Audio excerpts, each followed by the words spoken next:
Hi. I think this is gonna be the first time you're seeing me in, what is it, 3 weeks? Or maybe a month by now? And it seems like a lot of people have been going inactive actually. I know Lazarus hasn't made a video in about a month by now, and I'm only making this video just now. So I guess we're due for a quick update on my base. Well, maybe it's not gonna be a quick update, since I've been mostly inactive on YouTube, but as far as the game goes, I've just been upgrading things. Pretty much doing my daily casual hacking.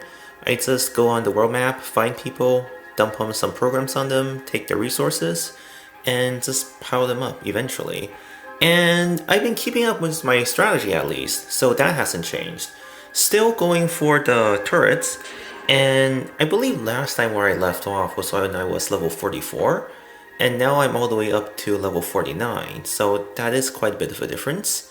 So there will probably be some major changes in my program and node levels. So I've been continuing with my turret upgrade strategy, and this turret is now white at level 18, and I have this one back here at level 12, and this one is level 8, and these two are level 2.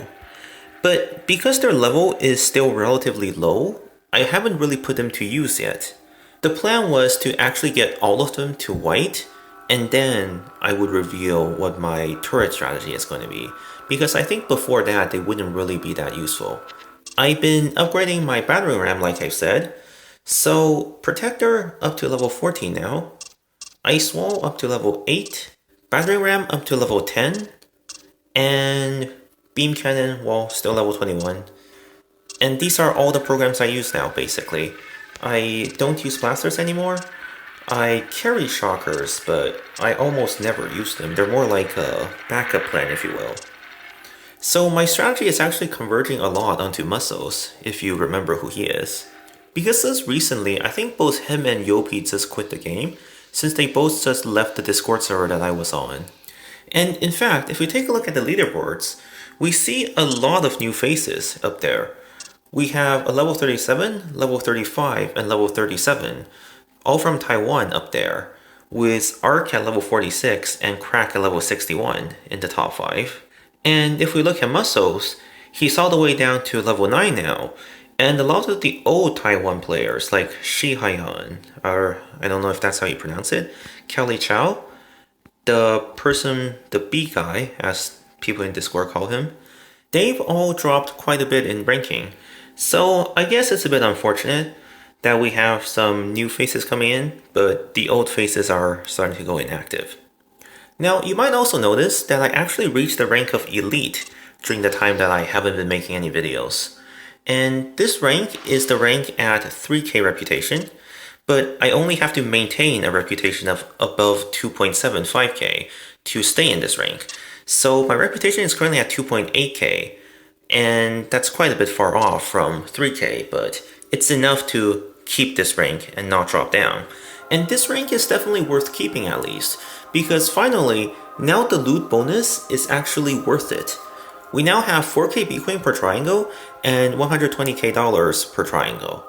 So 4k Bitcoin per triangle means that I'm actually getting an additional 12k resource per hack. And if we actually look at my programs and we do the math, and I were to use all of my programs, then I would use just a bit above 12k. But I almost never do that, so essentially no matter who I hack now, I'm guaranteed to make a profit. And as for the money, it's not bad.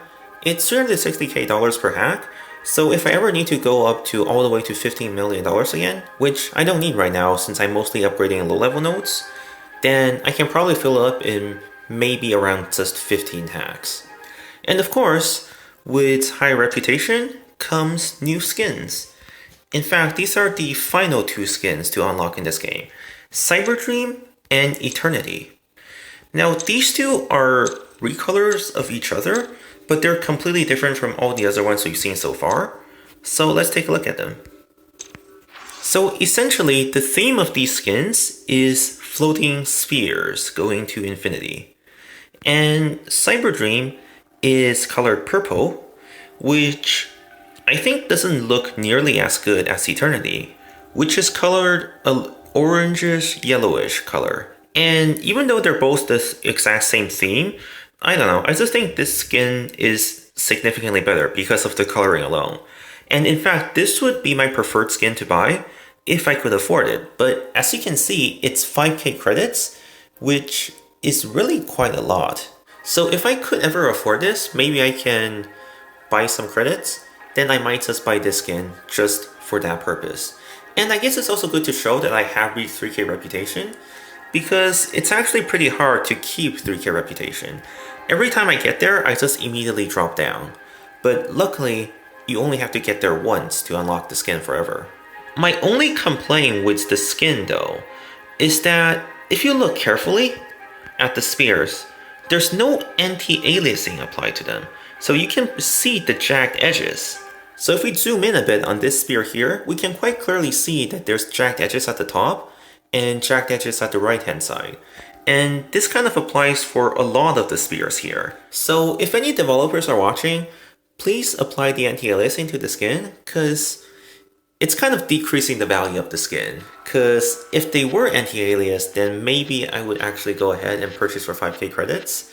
But since they're not, I'm kind of having second thought about that. So now you may be wondering, why is it so hard to keep 3k reputation? And that's mostly because people are quite competitive up here.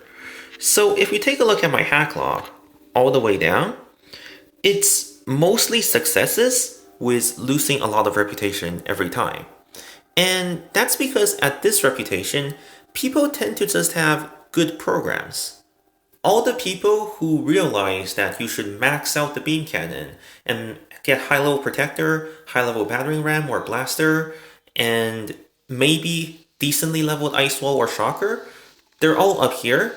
And when they're at that point, it's just really hard to defend against them because they can essentially hack pretty much everyone. And at the same time, if you lose a defense and the person who hacked you have lower reputation than you, then it's pretty much always a loss of more reputation for you than it would be for them if you were to retrace them. So it's just never worth it to retrace them, in fact. Because retracing them would essentially be just giving them free reputation. So in fact, it's now not about being able to hack anyone, but it's more about being able to defend anyone. Because pretty much everyone can hack you and you can hack them. And if you want to stay at high rep, then it's more important to be able to defend them than to hack them. Because even if you do hack them, it's not worth hacking them, because you lose more rep when they hack you. So before I show any replays, I think it would be appropriate to talk about what changed about my base since the time I was gone. Well, the thing is, not much has changed. Because like I said, I was mostly inactive, and as far as in-game goes, I was just casually hacking, just collecting resources. So I haven't really gone through to think about more and more iterative improvements on my base. And this is kind of the same base that I was using right after my last video. And it's been about a month with this exact same layout. But let's take a look at it anyways. So if you recall, the difference between now and last time was that I replaced all of my choke points with guardians. So previously this was a storage choke, this was a scanner choke, and this was also a scanner choke. And then I connected my guardian in a way that they were protecting the core, but two of the guardian would also be connected to the choke point so that they would do antivirus damage. Now, as you may also recall, I did mention that the main weakness of that layout was that it's kind of vulnerable to shockers, because you can just shock the guardian and prevent them from putting shield onto the core altogether, which kind of defeats the purpose of having the guardians in the first place. But then from there, the next thought was that, well, I have low-level guardians anyways, so even if they do shock the guardian, it's actually not that big of a difference. Because the level 1 guardian only gives a shield of 100, which is less than 1 second of level 21 beam cannon DPS. And another thing is, with people starting to get level 14 and level 15 protector, even level 21 antivirus was barely making a dent in it.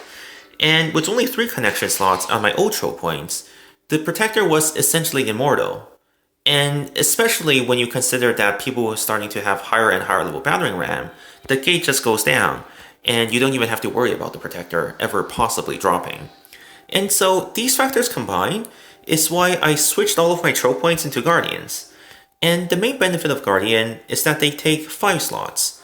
So I am essentially adding an additional node doing the level 21 antivirus attack, so that's an additional 131 damage per second per every choke point, as compared to when I was using only 4 connection scanner chokes. And aside from that, that was pretty much my entire reasoning, and that's kind of actually all I did here. I basically just switched all of the chokes to Guardian for that extra damage, so people whose protectors aren't that high and whose ramps also aren't that high, they would struggle more on these gates. But it doesn't really stop people who already have really high level protector and really high level battering ram, which is why you see my log being pretty much all successful hacks. So I still kept the Maelstrom in the back, mainly to defend against shurikens, but aside from Yopi, not that many people really use shurikens, and in fact it kind of hurt more than it helps at this point, because people who use beam cannon can now just go all the way back and take down these nodes doing the antivirus hits, so then they get essentially this code gate here for free. Or people who has high enough program level but aren't interested in taking full control, they can just go through the code gate and pretty much ignore all of my defenses. So all of these back here are completely useless, which is kind of a waste. But let's not just talk about it, let's actually see it in action. So DiiGiTiiZeD is actually one of the few people who failed on my network, and he actually had to come in with stealth. So the whole point of this one code gate here was to actually force a battering ram, but it is vulnerable to stealth because my scanner isn't high enough level. If my scanner were level 21, then they would have to only raise the first code gate, unless they have, say, just very high level stealth, like I think it was 10 plus, to be able to raise both code gate under a level 21 scanner. But of course, the number of people who used raise at this level is kind of rare, so I'm not too worried about it just yet, but it does kind of defeat the purpose of that gate. So as you can see here, even with level 8 Ice Wall, he is forced to use 3 code gates. And at the same time, despite his protector being level 12, and him using shurikens to try and take down the passive nodes to reduce damage, in addition to spamming multiple ice walls, his protector still fails to hold against these quadruple antivirus hits. And that, in combination with his low battering ram, meant that he just lost the battering ram and protector and just gave up from there. Similarly, we can also look at Spidey's attempt on me.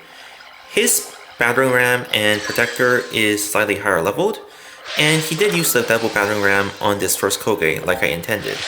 But he probably didn't need to use both battering ram, and in fact in a later hack against me I believe he didn't. This was his first attempt on my network. But I just want to showcase the effectiveness of the Guardian from this replay. So we can see here that he is using double battering ram to quickly get through this first gate, and he manages to get through just before his protector drops, and his protector drops right as soon as the gate falls. So he doesn't need to take it back anymore, I guess, and he just moves on to the next choke. Now on this choke here, he can't afford to use double rams anymore, because he, well, only has one ram. And we can look and see that even though his protector is level 13, and his ram is level 9, it's still dropping extremely quickly to the point that he had to use the shocker, but used it too late and lost the ram. So now he can't go through this anymore because he has no more battering rams, or technically he could try and take it down with pure beam cannon, which is one of the vulnerability here, since he does have 4 slots on the Guardian as opposed to only 3. But he decides to take the loss. So as you can see, there is some value in using the Guardian instead of the scanner as the choke point, because the extra added damage from that extra node does kind of add up over time. But ultimately, it's still mostly a futile effort against a more experienced hacker with higher level programs. So Sihyeon has level 21 beam cannon, level 14 protector, and level 14 ram. And we can see from this hack that the difference is just significantly bigger because of the higher level ram and the higher level protector. And generally people recommend level 14 as kind of the sweet spot for the protector, but level 14 protector still can drop in a situation like this, which unfortunately I lost the replay of, so it would be nice if you could like save a replay like I was suggesting, but nonetheless, even though it could drop, his battering ram is at a sufficiently high level that he can break the code gate before that becomes an issue. And we can see that his protector was getting kind of low, but the code gate is dead, so he just moves on. And once the code gate is dead, the level 21 beam cannon is free to focus on the weaker node. And the level 14 protector is immortal against only 2 nodes attacking.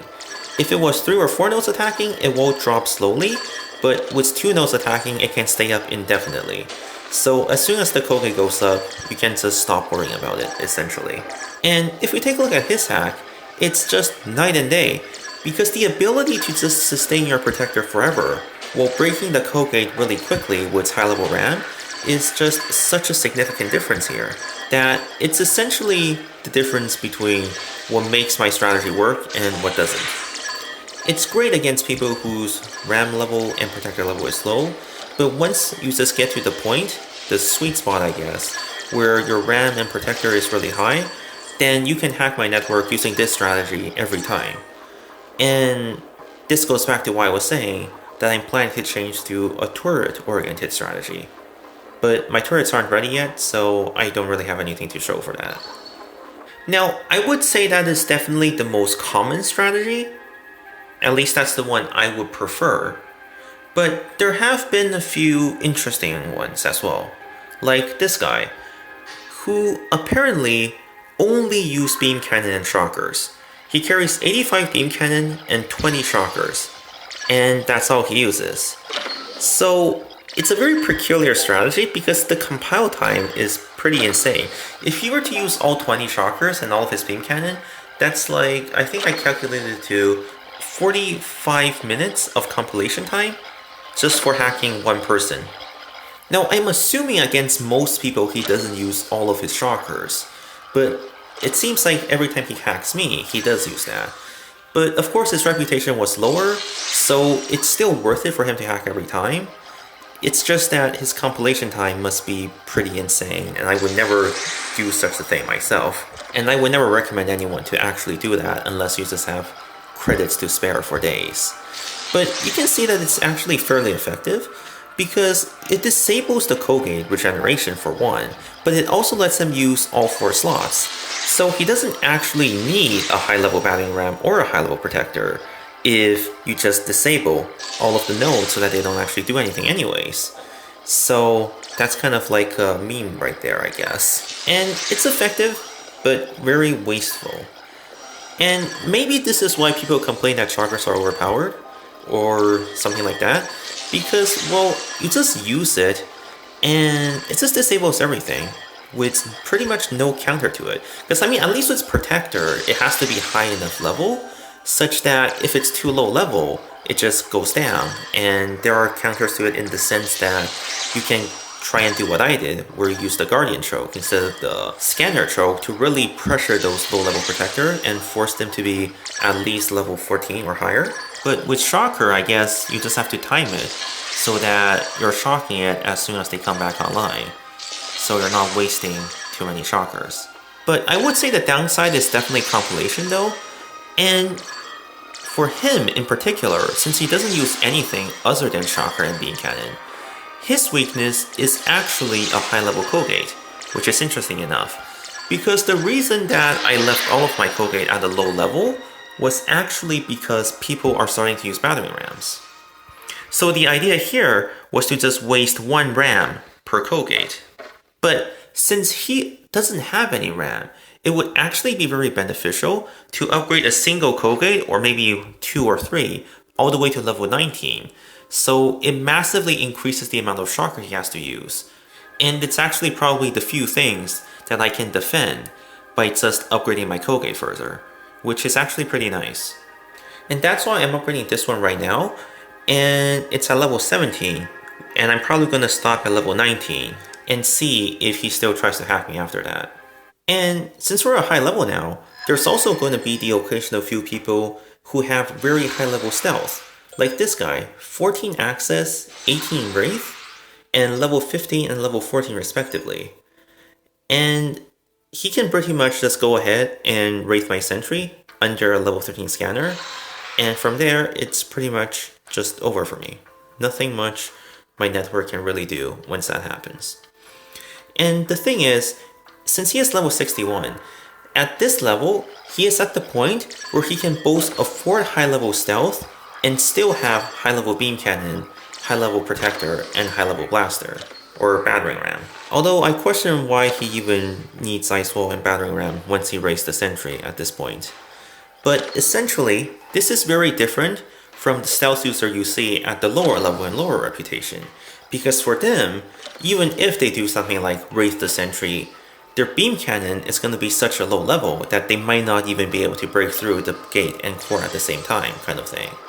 So once they raise the sentry, it's completely over. And the only way against this is either 1, just level my scanner further, or 2, just don't attack them. And since they are all higher level, they can't attack me unless I attack them first, so I don't have to worry about upgrading my scanner just yet. But when I level up a bit more, then I might have to consider upgrading my scanner to 21 to stop things like this from happening. So that's a lot to go through already, and I haven't even gotten to my attacks yet. But it's getting late, so I think that's enough for this video. And if you enjoyed the video, then please be sure to leave a like and subscribe. And I'll see you guys next time. Thank you for watching.